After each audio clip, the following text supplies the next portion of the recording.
इस डॉक्टर की यानी एक ख़तरनाक मौलवी से शादी की पहली रात के अंदर क्या कुछ होता है कि वही डॉक्टर जो है अपने शोहर को उठाकर यानी हॉस्पिटल पहुंचा देती है। हॉस्पिटल वाले जो इसके मुताल्लिक़ बताते हैं ना, तो आप कानों को हाथ लगाएंगे।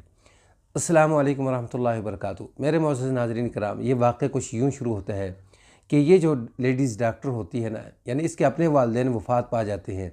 बड़ी उनकी ख्वाहिश होती है कि हमारी बेटी जो है पढ़ लिख कर डॉक्टर बनेगी, लेकिन वो इससे पहले फ़ौत हो जाते हैं। तो ये अपने चचा के घर के अंदर जो है ना पलती बढ़ती है, हत्ता कि ये डॉक्टर बन जाती है।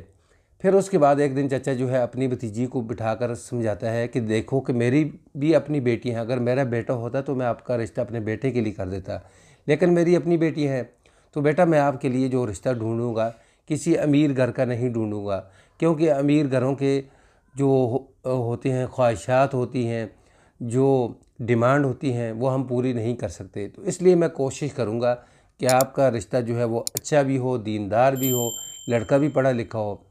तो इसी तरह ये बैठ जाते हैं। दूसरी तरफ एक मौलवी साहब होते हैं, उसका रिश्ता तलाश किया जाता है। वो तलाश करते करते पता चलता है कि फ़लाँ जो जगह है वहाँ उनको यानी लड़के की ज़रूरत है, लड़के का रिश्ता तलाश कर रहे हैं। ये वहाँ पहुँचते हैं तो इनकी दोनों ख़ानदानों की आपस में बात बन जाती है, हत्ता कि शादी हो जाती है। शादी की जब पहली रात आती है ना, तो दुल्हन जो है वो अपने बेड के ऊपर बैठी होती है घूंघट गिरा के। जैसे ही इसका शोहर यानी कमरे के अंदर दाखिल होता है, पहले अस्सलामु अलैकुम वरहमतुल्लाह बोलता है, हाल वाल पूछता है और सीधा गुस्ल खाने के अंदर घुस जाता है। तकरीबन आधा घंटा जो है वो गुस्ल खाने के अंदर लगाता है। तो ये दुल्हन कहती है कि अल्लाह खैर करे। बाहर निकलता है, बाहर निकल कर कि नमाज के ऊपर खड़ा हो जाता है, नमाज़ पढ़ने लग जाता है। ये बड़ी खुश होती है कि मेरा शोहर कम अज़ कम नमाजी है, मुझे भी नमाज की आदत डाल देगा।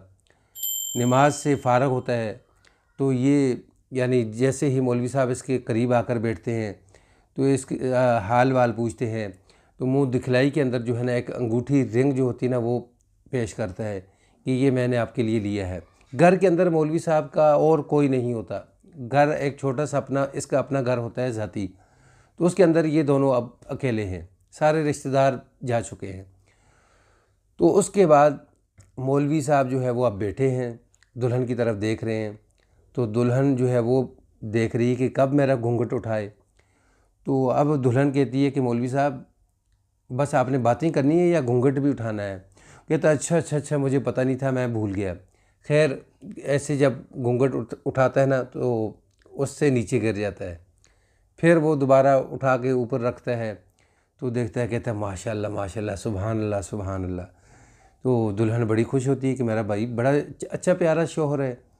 लेकिन ये करने के बाद वहाँ से उठता है और एक सोफ़े के ऊपर जाके बैठ जाता है। तो अब ये दुल्हन जो है वो कहती है कि आप होने वाले मेरे शौहर हैं, आप इतने दूर क्यों बैठ रहे हैं, मेरे करीब आके बैठे।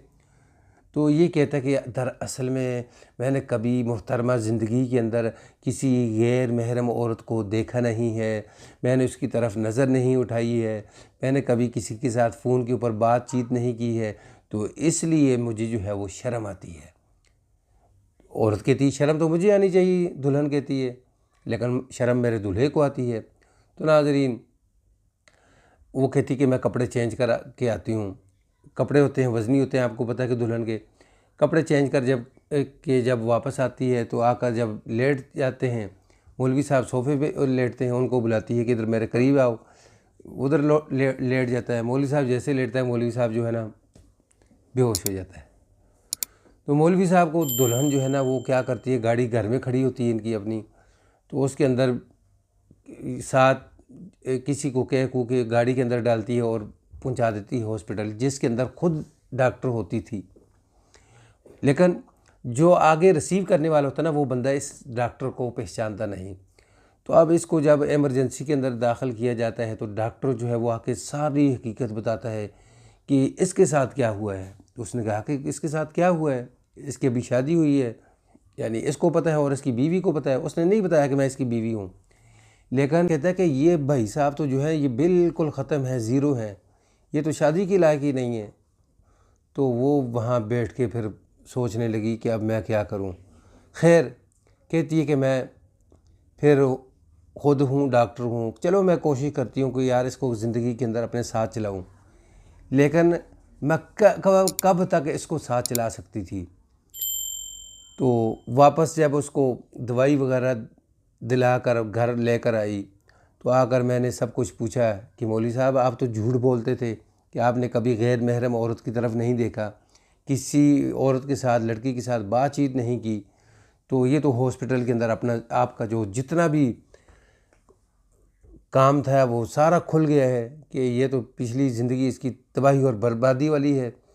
तो अब ये शर्म से पानी पानी है और कहता है, अपनी बीवी को कहता है कि मुझे माफ़ करना कि मैं शादी के काबिल नहीं था, बस रिश्तेदारों ने जो है मुझे अकेला देखा, उन्होंने कहा कि शादी कर देते हैं, तो इस तरह करके शादी कर दी है। तो अब जो लेडीज़ डॉक्टर है वो कहती है कि देखिए मैं कोशिश करती हूँ, क्योंकि मैं ख़ुद डॉक्टर हूँ, मैं कोशिश कर सकती हूँ कि यानी आपको आप अपने साथ चलाऊँ, लेकिन अगर आप न चले साथ मेरे तो मैं माज़रत करूँगी बाद में। तो उसके बाद लेडीज़ डॉक्टर कुछ कोशिश करती है कि कुछ हल्का फुल्का करंट अर्थ जो है ना वो आना शुरू हो जाता है, लेकिन वो किसी काम का नहीं होता।